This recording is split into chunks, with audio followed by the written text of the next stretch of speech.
كل عماد متعب، لكن خيري بيعلي الكرة فوق، بيعليها مرة تانية جونسون، لكن بيخش على طول ياخدها، وعماد متعب وداخل منطقة 18 وبيلعب العرضية خطيرة خطيرة خطيرة، والهدف الأول لمن؟ لمحمد بركات. لمحمد بركات.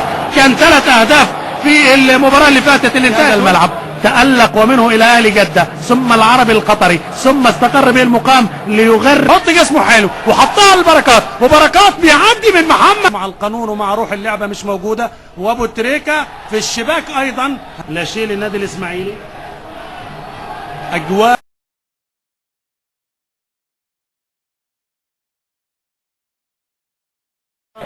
جماهير الأهلي فقط هي اللي تتحدث، وادي ابو تريكة هو في الزاوية اليسرى وراح محمد فتحي في الزاوية اليمنى. هدف في الدقيقة 52. عاد مرة أخرى أبو تريكة في الدقيقة 5 أو الدقيقة 6 من الشوط الثاني.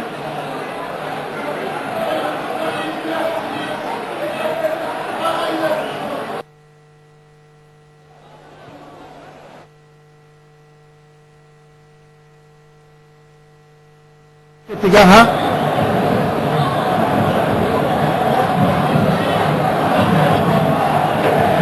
أربعة للنادي الأهلي لا شيء للنادي الإسماعيلي.